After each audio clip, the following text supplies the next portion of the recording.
Hello, everyone, and welcome to Worlds Cooldown presented by State Farm. We're breaking down the happenings of the day from the second round robin in Group A. I'm joined by Crumbs, Spawn, and Azael. It was a tumultuous ride through a 7-game day. We had a tiebreaker to close it out. There were some highs, there were some lows, there was some hope, there was some, whatever the opposite of despair.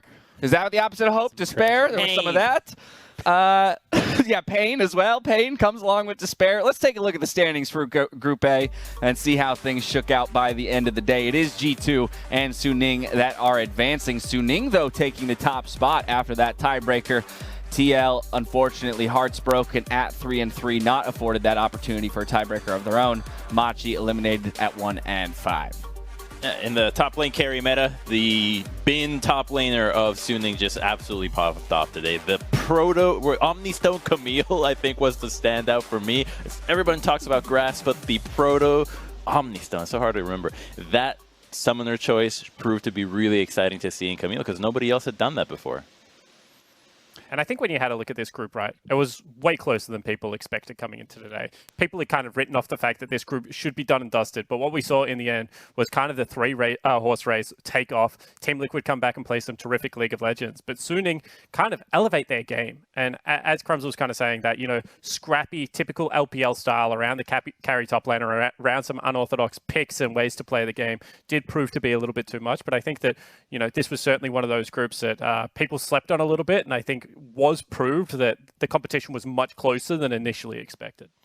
Azael, bit of a sour finish for North America. TL, third year in a row, they finish at 3-3. Yeah. What are your thoughts? I mean, it's sad. I think that, you know, just like my emotional reaction is like, this sucks. You know, it feels like it happens to us a lot where, you know, we lose to the team that's supposed to be the weak team, right? Like the team that you're supposed to be. It's happened to CLG, it's happened to TSM, it's happened to Cloud9, it's happened, like, it feels like it happens to all our teams internationally.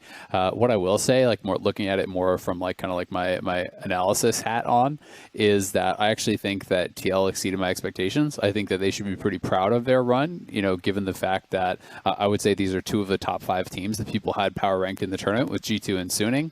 They went 2-1 against the LEC with a win over Mad Lions, 1-1 against G2. They split games against Suning, who I think is an incredibly strong, you know, LPL representative. And this is the 3rd seed from North America, right? You know, they did great in play-in. I think that they were, you know, very respectable showing here in groups. And I think it's a shame that, you know, some of their draft problems through their first couple games really did kind of plague them, because I think if they drafted better against Machi and Suning the first time around, you know, they could have been 4-2 and at the very least had a shot in those tiebreakers to make it out of this group. So no one to blame but themselves, but still overall, based on pre-tournament expectations, I'm pretty happy with how they played. I think the challenge for Team Liquid moving forward is going to be, how do you hit the right mindset, which was in the second week of groups, without losing those first few games? Because if they can do that next time around, I think you're going to have a much more prosperous group stage. Got to find that fire just a little bit earlier. Let's recap some of the teams and the way they exited the group. We're going to do it a little differently than the first time around where we went through game by game. This time, we're going team by team, starting with the first seed out of Group A, Suning. And what an exciting team this team really is, right? When you have a look at Suning, you're thinking about big carry performance out of the top lane. SOFM is a brilliant jungler, kind of the mix between the mad scientist, but also, you know, classy act. And I think that everyone throughout this group stages had their moments, but the X factor to me in specific times was actually Sword Art. I think this is a guy who's slept on as one of the best supports in the world. His Bard was terrific. His Leona looked good countless times. And I think if this team is going to go deep, sure, they need the carry performances of SOFM and Bin, but Sword Art also needs to be there supporting them and setting up the plays. I agree completely. I mean, this is their veteran player. This is the guy that has an enormous amount of experience on this team. I think he's a calming presence for them, and I think he played, you know, very, very impressively. I think, you know, not even just Sword Art, but Huangfeng is kind of overlooked as well, because there's so much of a focus on how, you know, SOFM and Bin play together, especially, you know, those are kind of the big stars of the team and where your eyes are drawn to. But the bot lane is always performing well. Sword Art is an incredible playmaker, and Huangfeng, despite, you know, having Sword Art always roaming away from the lane and him not being the focus, is performing very, very well in the team fight. So they're a threat. Somebody that I think is getting a lot of praise, obviously SOFM, but I think the reason why he's getting so much is that he is a cut above different other junglers. It seems like this player has a better feel for tracking jungle camps than anybody else. The ability to just cruise around the entire jungle power farming. I think no other team is really, or no other jungler is doing it quite as well as he is thus far. I mean, this was part of what got him a lot of recognition at the beginning, was that he had a different way of looking about playing the jungle role, and here he is actually delivering with that style that I think if SOFM goes far and Suning goes far in the tournament, you might actually see a lot of other junglers try to emulate what he's doing and switch the entire jungle meta once more. But can you emulate it? Because I was going to say, when you talk about traditional sport, you normally talk about, you know, fundamentals and intangibles. And I think that SOFM's intangibles are just like off the chart. Like the way his team will play around him and facilitate him and, you know, ensure that in draft he gets a priority when he needs, or counter pick when, you know, that isn't available. And the depth that they allow him to play in his champion pool and the unique picks and the way that he plays them. Like, I don't know that if in like a couple of days you can just hit the switch and say, you know what, Broxer or, you know, someone else, Speaker, you're going to be the new SOFM of these teams. Just get you good. know, we're going to back you in the same way, because it's like this guy has been playing the game so differently for like 6 years now. I think the only way you could do to emulate is time the other jungle camps. Don't just do the 5-minute jungle camps. If you can time every other camp as well, that gets you that much closer to playing like SOFM. Mm-hmm. Yeah, he has been an absolute monster. I think, you know, everyone immediately, you're thinking of that GP flank. That is one of the most like eye-catching GP plays I have ever seen. You know, first as far as the damage per minute among, I'm not sure if that's among just top laners or all players, but either way, he really has been very impressive. You know, showcasing the Omni Stone, Ignite TP Camille. That was not something that I expected him to really be able to get away with, and that worked out actually very, very well. So he has his own unique style. The team plays well through him, and the fact that, you know, he's a rookie, right? Like this is actually pretty insane to see, you know, LPL have this level of talent. You know, traditionally a lot of like the LPL teams have had, you know, import top laners, right? When you think about some of the best top laners in the LPL, or it's been guys that have been more like the role players, like the sit back and play tank style. And this kind of like new era of LPL top laner that's coming in, you know, you're like Zoom 369, Bin, I believe, are all, you know, regional players from the LPL. They're all like really, really dominant carry style native Chinese players who are incredible. So it's really exciting, I think, for the LPL and honestly just for international competition to see the level of talent coming out of that region. Yeah, and I think that when we spoke about Ben, it was kind of gauged how well this guy was going to be able to perform, because he is the primary carry of this team. And when you have a look at how Suning plays, they play this breakneck pace of a game, and they do facilitate that top lane play. As you mentioned, Hongfong, great team fighting 80 carry. You know, Angel in the mid lane does play a lot around SOFM, who will play towards the top side of the map. And it was, could a rookie that had some questionable performances against the best top laners in the LPL be able to utilize that style to be able to win games for his teams? And I think that he has completely silenced all the critics, and he is leading his team right now to first place in this group. Exactly. I mean, when I first started watching them, like I watched a lot of LPL throughout the year, but you know, there's so many teams. There's 17 teams. I mostly watched when the top teams play each other. And, you know, I would watch Suning against IG, and he's playing against the Shy, and he's like doing okay. And I'm watching him against Zoom and 369, and I'm like, this guy's whatever. You know, he's not that great. But then I kind of realized who I'm judging him against. And I started watching more Suning games and seeing his performances against a lot of the other top laners. And it really made me reevaluate my opinion of this player. You know, he truly is very, very dominant. And I think that there's very few top laners in the entire tournament that are going to challenge him in the same way that some of those absolutely elite level LPL top laners will. So he could go really, really far here. And I think he's going to have a fairly good matchup against pretty much everyone. You got good players, right, on multiple roles, but also the statistics that you see there on the screen. I think 16 kills per game. You're never bored. Like, this is just never going to be a boring game when you watch Soothing. I cannot remember a single game that has had this many kills where I have not felt emotionally invested in the outcome. And so I can't wait to see this team go into a best of series, because every time that I've seen them, whether they're stomping or playing a close one, I'm engaged. Well, we're going to finish out talking about Suning by talking about one of their star players in Bin, who proved today that every second counts by blade dancing his way out of 1v2, netting himself a kill. Flashy footwork made possible by the Cisco network. And I really loved how he broke down this play, right? Because there was 2 members coming for him, and he thought, you know what, I'm just going to kill one of them and walk away. And that's exactly what he's able to accomplish here. You know, cool guys don't look at explosions, and this just proves, you know, mechanical brilliance of this player. The second perfect flash to be able to dart back in off that Blaze Surge. And I mean, his laning phase in this game, like I was keeping notes, he actually was able to pick up, you know, 2 or 3 solo kills underneath that turret, was moving around the map well at the same time. And I think top laners have been put on notice because this guy just seems to be a cut above at the moment. Keep showing it to me. I don't mind seeing this play over and over again. For real. I want to see more Aurelia top, though. I do think Aurelia is actually really, really strong. I thought she'd be way more contested this tournament, but already we get to see what the champion can offer, at least in the top lane, can also be flex mid. Yeah, I mean, watching the Aurelia highlights is always funny for me because I watch games like this and I get so hyped up and I'm like, I can do that, you know? And then I go into the game and I just fail the Q reset on the first minion. I'm like, I think I got this one. Brutal. Top lane is the lane for me this tournament, I think. It's been the most fun to watch. I'm excited about the evolution going forward. I love you calling out, Crumbs, that maybe there's some picks that still haven't been fully explored up there. And with the clash of styles, some players on tanks, some on carries. I think the LPL teams are perhaps proving that one way is better than the other, but only time will tell in that regard. I do want to give out a reminder that MasterCard is keeping track, though, of CS leaders across the tournament to crown the Minion champion. Our current leader is G2's Wonder, all the way up top there at 441 CS over the course of the game. This is a lot of creep. You don't need that much gold. That's true. That's an indicator the game extended a little longer than maybe anybody would have wanted. Yeah. You've got all your items at this point. That is so funny. I love it. It's pretty interesting because it's like the Minion champion thing to me is like more indicative sometimes of like how long the game goes. I am really interested in seeing like the pace at which people are farming because I think that is pretty insane, right? You know, the people who we're seeing in some of these games hit like 11, 12 CS per minute. Right. Some of these players have been absolutely incredible, you know, and I'm just not used to seeing like how quickly people are reaching these CS benchmarks because people are getting so good at missing, you know, basically no minions in lane, but now also constantly stealing away the enemy's jungle too. No.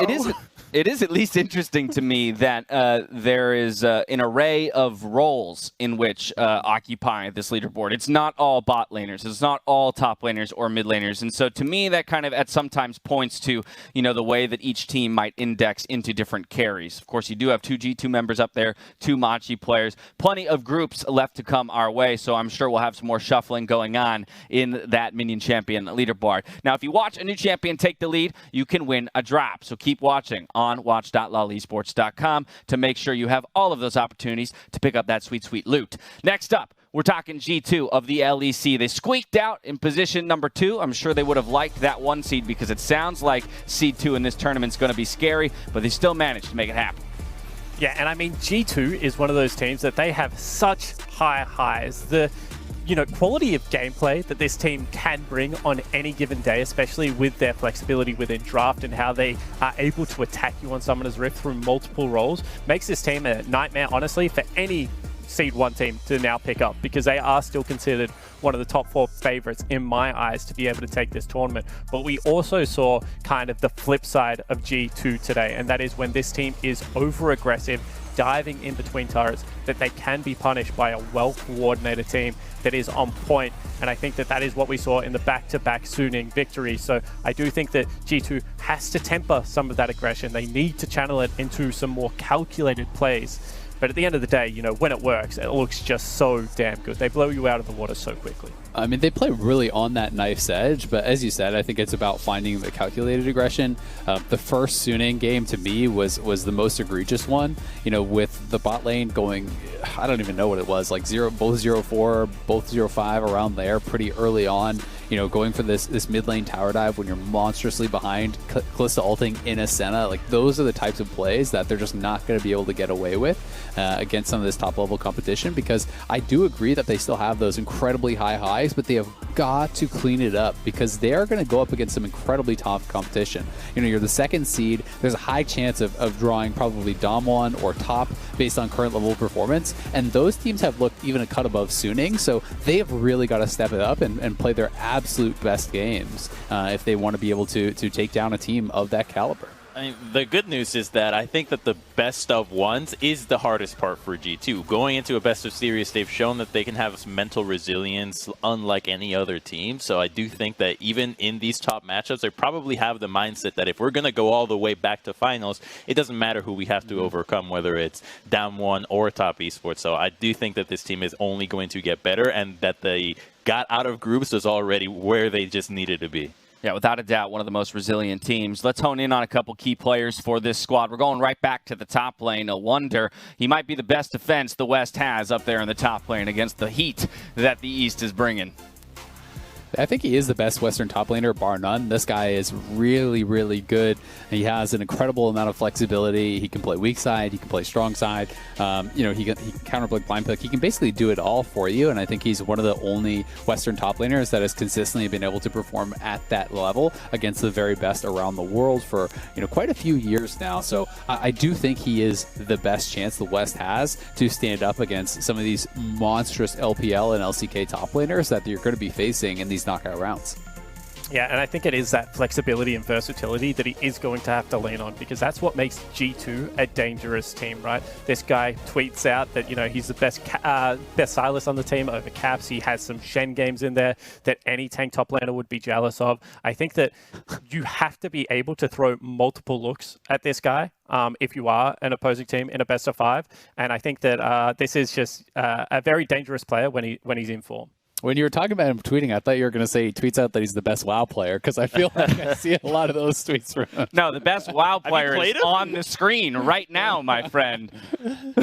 And he goes by the name of Zale. All right, Mickey X in the bot lane. So we're hopping to the other side of Summoner's Rift. What do you think about this player here, Crumbs?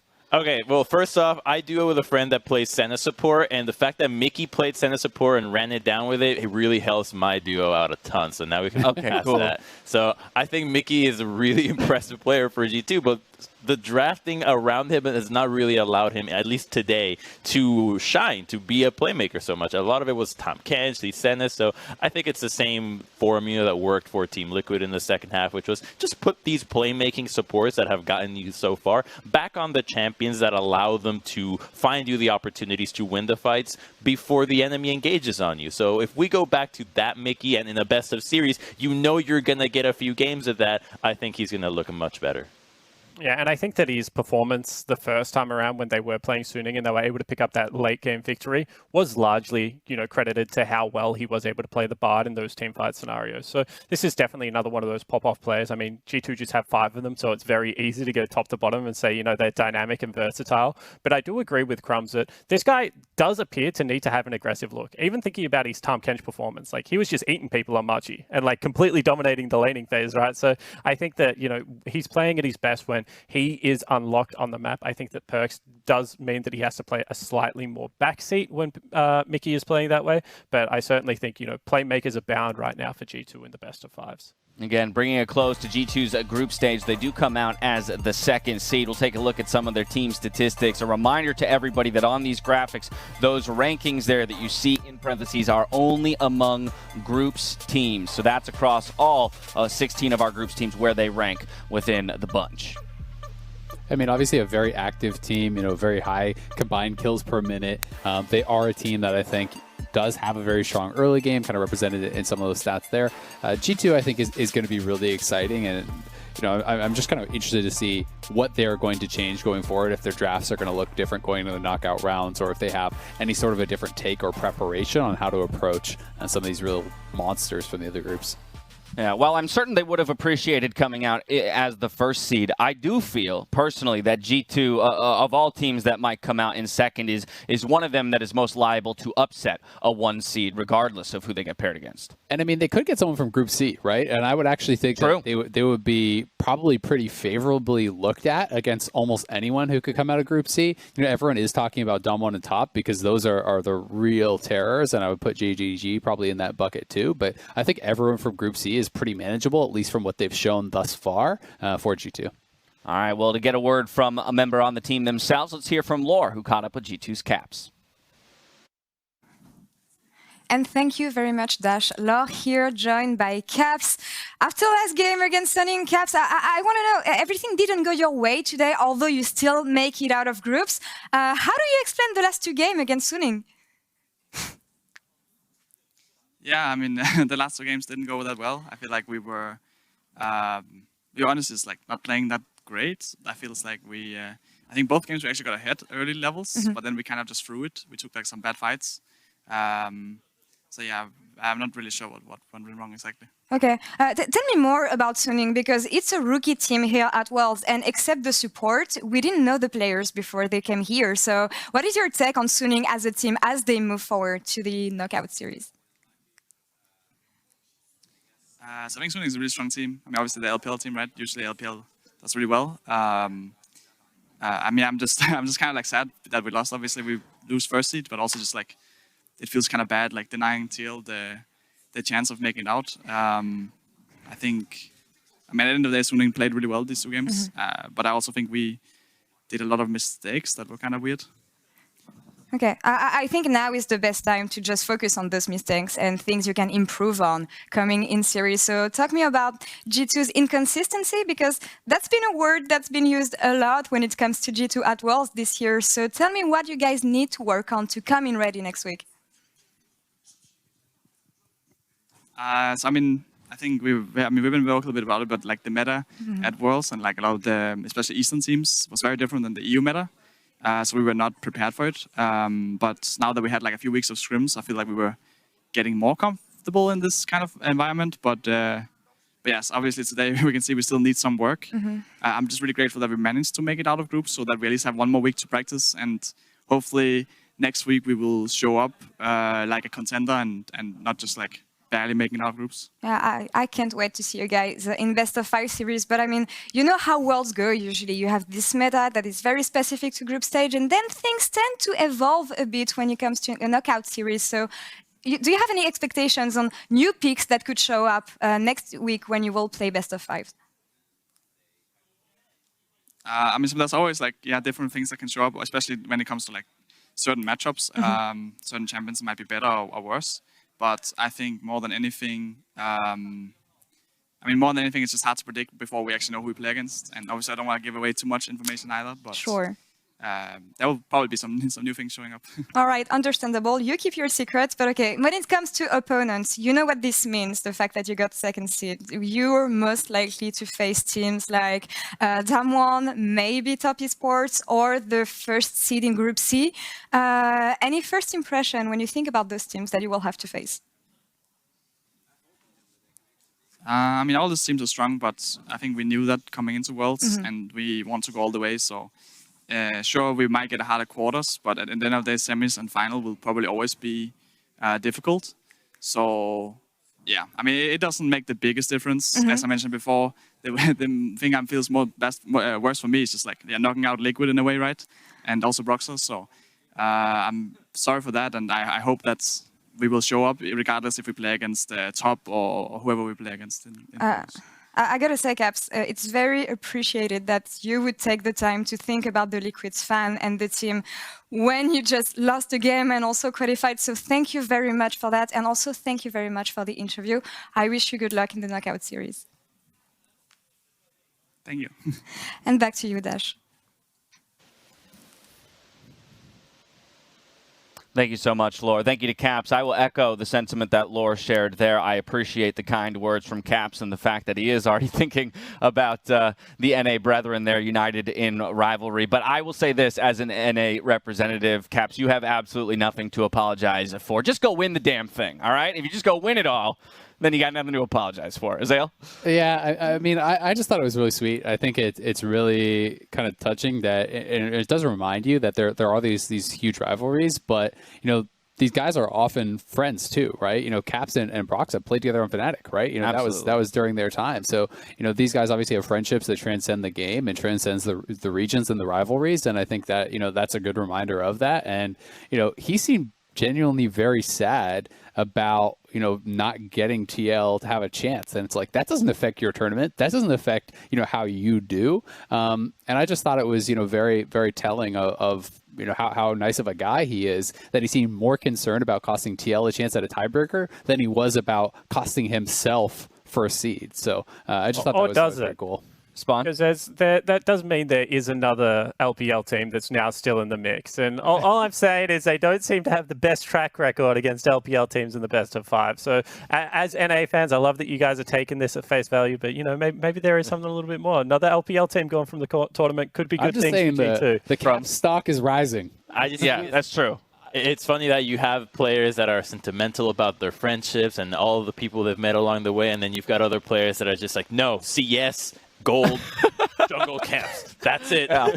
Well, mad respect to Caps for giving us that interview and for qualifying through to the quarterfinals. We're going to step away, but on the other side, there's more Worlds Cooldown coming at you.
Welcome back to Worlds Cooldown, presented by State Farm. We're talking Team Liquid as they go 2-1 on the day, but fall just one game short, Azael, of making it through to the knockout stage.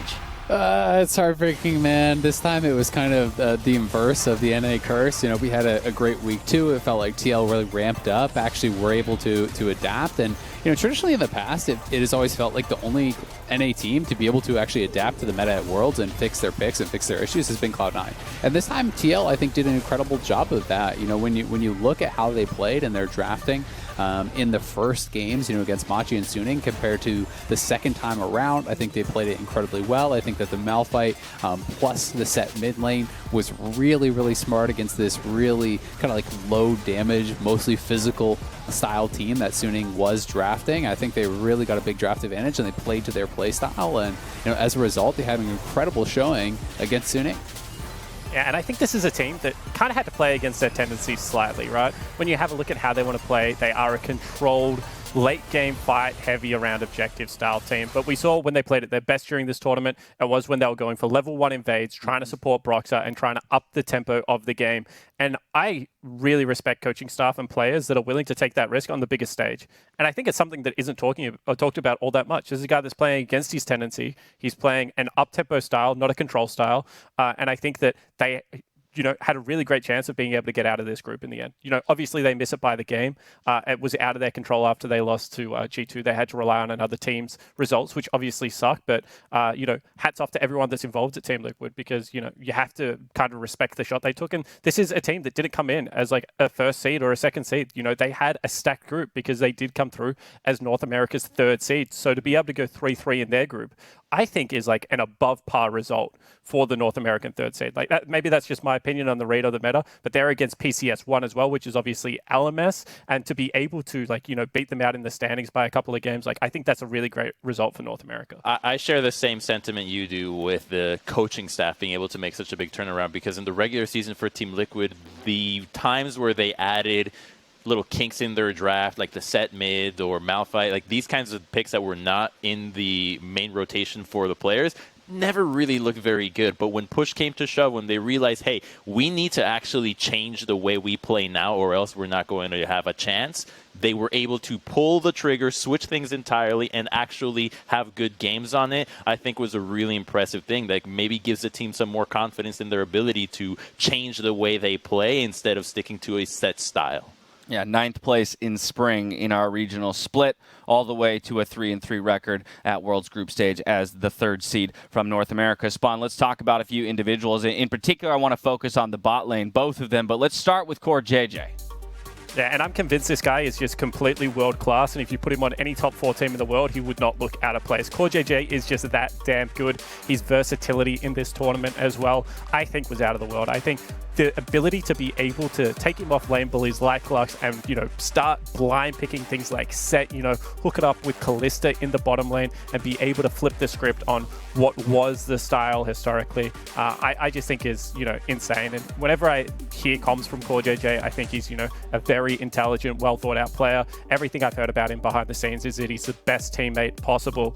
And I mean, just the stats alone, from the support position for a team that didn't make it out, that to me says the world. And I have nothing but respect for this guy and think that he is truly world class. I think he should be in the conversation for best support in the world. I think he's absolutely incredible. And I was really, really impressed with how he performed at this event. And you said it across a variety of picks, right? He had an incredible set game. His Bard is really good. The Pantheon game was one of the best support games we've seen from anyone this event. I really do think he has been incredible. And alongside a rookie AD, some NA talent coming up, I think it's so exciting to see Tactical getting to learn from Core JJ, who has played also professionally as a bot lane player, right? And then swapped to support. He understands the lane incredibly well. He understands the game incredibly well. He's a world champion. There's no one better that Tactical could have to learn from. And I'm really excited to see more of these guys going forward. I was going to say, I feel like in some senses, Core JJ's performance is amplified by the fact that he's doing it next to a rookie AD carry. But at the same time, Crumbs, I don't want to take anything away from Tactical because this guy has impressed us time and time again throughout this year, not just regionally, but the way he has stepped up big, both in play-ins, making a couple big flash plays early on to get TL rolling and make it through that play-in stage, but also here in groups holding his own. And what's important for me about Tactical is that he didn't have to do any of this. He actually had the perfect excuse to underperform, to troll, to run it down, because you're a rookie, because nobody's expecing much. Maybe not to troll. Well, okay, not to troll, but nobody really... excuse to pick Ghost Flash Nunu. I've never played at Worlds before. What do you expect me to do? Yeah. Right. But the idea is that there's not a lot of expectation out of him. So being able to deliver the performances that you can with Core JJ. Yeah, the bar was very low. And so the fact that he is giving us these performances that, hey, we don't often see from NA AD carries at Worlds is important. It's the fact that as a whole, of all the ADs that go to Worlds, he has plays that can make the top plays that we've made. So I think that counts for a lot for a rookie. Yeah, and I kind of agree with Crumbs here because he's actually in a group with a lot of AD carries that would be known for their teamfight prowess. You know, you have a look at Huangfong, you have a look at Perks, and these guys are no strangers to the big dance when it comes to team fighting, and he definitely didn't look out of place. In fact, the Callista game where he had like one item, but he was just whacking people, his positioning was so good, it was like, just give the man 3,000 more gold and actually allow him to carry.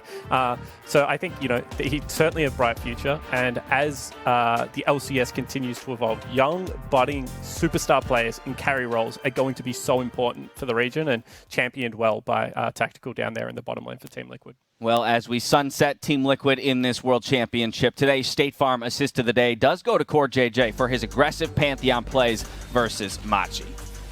He was just absolutely incredible this game. You know, level 1, helping to find that kill. They forced the cleanse on the follow-up play. But to me, it was about the extension of this play, because anyone could have done, you know, this first little sequence. It was about the fact that he had the confidence not only, you know, to push off Wolves here, but prior to this, he actually solo pushed Gemini off of his blue buff and then re-invaded, attacked him at his Wolves, and then re-invaded and found the kill with Broxa. And then he's diving mid lane. He is everywhere. And at one point, he was 1,000 gold up as the support on the enemy mid laner Mission, who is the key carry on Machi. It was just an absolute destruction. It was one of the most dominant Pantheon games I have ever seen, and it really just exemplified how well this guy knows the game, how to make the most out of any advantage you give him. You know, you give him an inch, he takes a mile.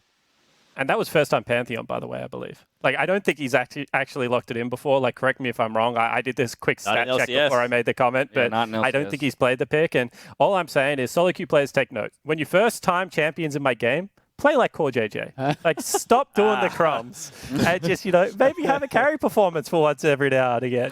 Oh, there it is. There it is. Called out. Hey, it's true. What can I say? All right, one more squad to hit, and that's Machi. Again, unfortunately eliminated. Did manage to go 1-5 here in the group stages as the 1 seed for the PCS. I think the thing that made me a little sad about Machi was that their opening game against TL was never really able to, like, they never hit that same high again. And that high was really a lot about their ability to farm and unite Gemini and Mission together, and it only worked once. Yeah, and I mean, when you have a think about, you know, Machi as a team and the region they come from and represent, the PCS newly created region, with some of those players from the LMS and the Garena Pro League coming together to try and, you know, get their region back to what they were with TPA winning the World Championship.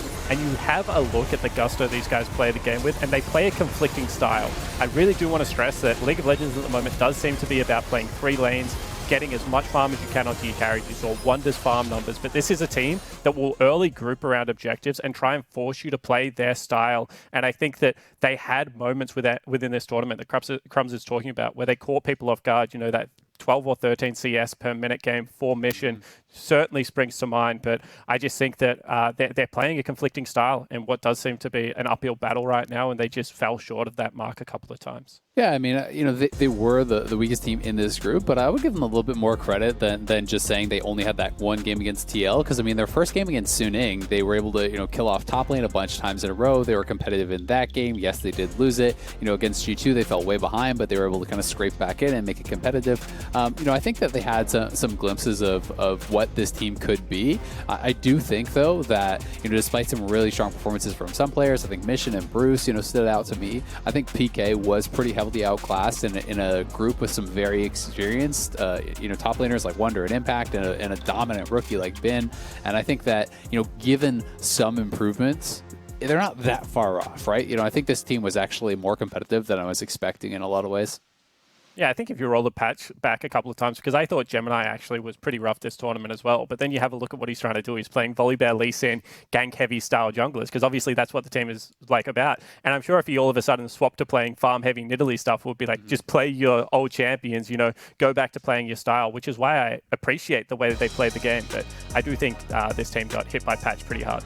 Yeah, we saw that. A Mission graphic, again, just want to call him out as an individual star performer for Machi throughout this tournament. Here, a little bit of a recap of how they performed as a team amongst all of the group teams. Yeah, and I mean, that stat tells everything, right? You know, average first strike time is so low. This is what this team is all about. Force you to play towards the major objectives on the map. And I think that they really did try and impose their will on the game of League of Legends. I really appreciate what Machi was doing from an analytical standpoint and how they do set up for those objectives. I think they're quite good and smart about how they go about it. But ultimately, credit to G2 Suning, especially, who didn't fall into their trap of that and, continued to play that, get ahead farm style League of Legends. I think with your point about the meta, the problem with trying to enforce your will on the opponent is that you miss jungle camps doing so.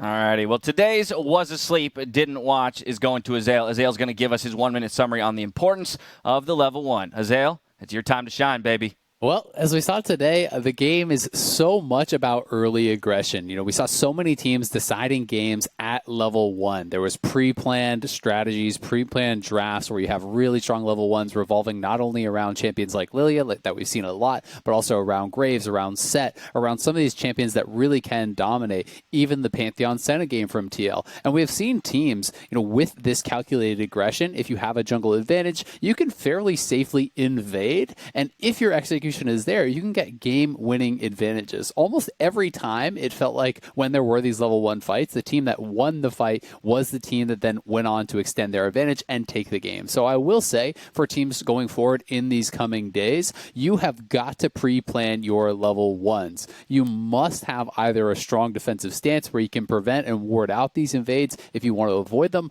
or you have to draft for and be ready for these level 1s to counter them, like we saw Damwon doing against JDG when JDG tried to go for these types of level 1 Lilia invades, and they got absolutely shut down by a 5-man Damwon squad.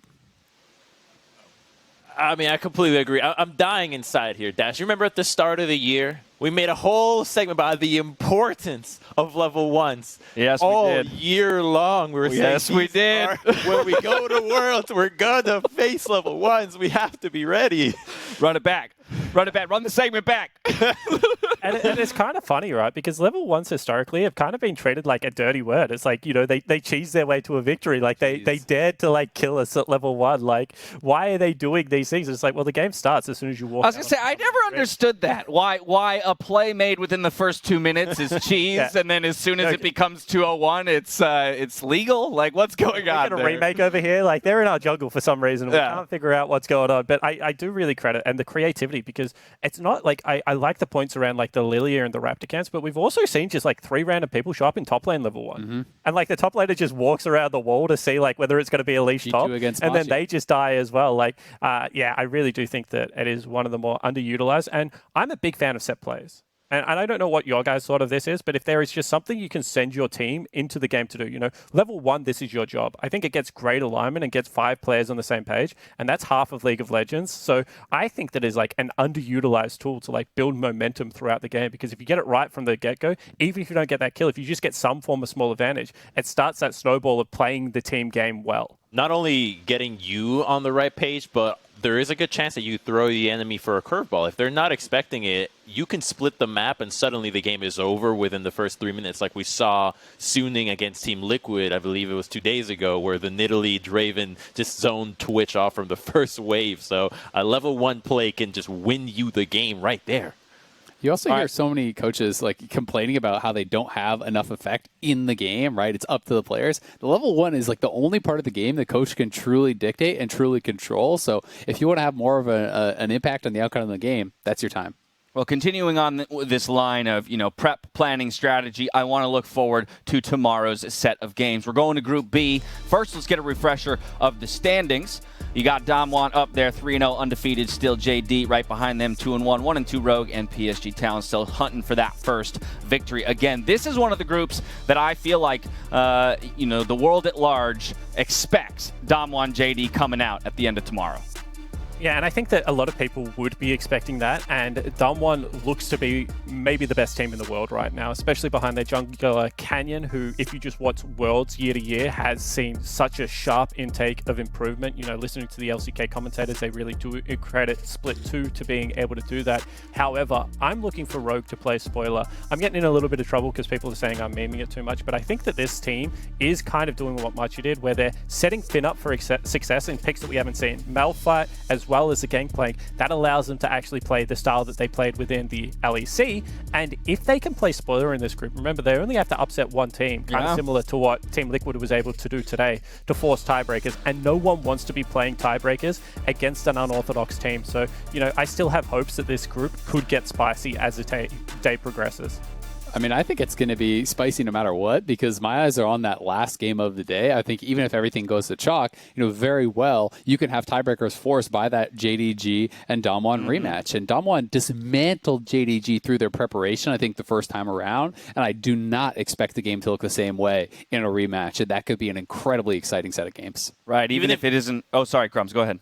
Even if the games do go as expected, I think just getting to see Damwon play, it just excites me. If they're being honed as the best team, or at least the best looking team at Worlds thus far, I just want to see more of them regardless of whether they stomp or not, because I want to have my barometer ready for what the teams in quarterfinals are going to look like. And I know this is normally Dash's job, but like, surely, like, you can just chalk them as the best team in the world right now. Like, in form-wise, right? Like, how they've played the game. Like, has anyone on Summoner's Rift be Spawn, a better team? Spawn, that's my job. Spawn, I have one job, and you're going to try to take it from me?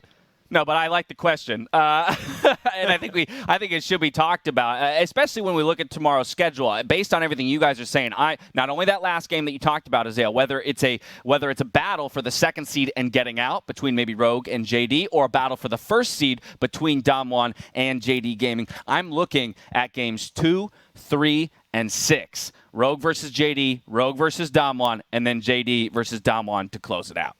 And I mean, I think I agree with you, Spawn. You know, I think the reason is, to me, Damwon has showed an incredibly high level of play, but they have showed best of 5 preparation for best of 1s, right? I think that they look like the most prepared team, the most respectful team, which oftentimes you actually see some of these elite teams come in and be like, well, who cares? We're going to cruise through groups, you know, maybe we don't have to prep as hard for this. And then they really bring out the bring guns for the best of 5, but they came out the gates swinging, and I have been constantly impressed by their preparation. Well, that's going to do it. Group A is in the books. Group B is coming at you tomorrow, 1 a.m. Pacific. You can do the math for those of you in Europe, because I don't have the brain power to do it right now. But that's going to do it for us here on the show. For myself, the cast of the remote broadcast crews all around the world, thank you so much for watching, and we'll see you next time for more Worlds. 7 p.m. in Australia. There you go. There's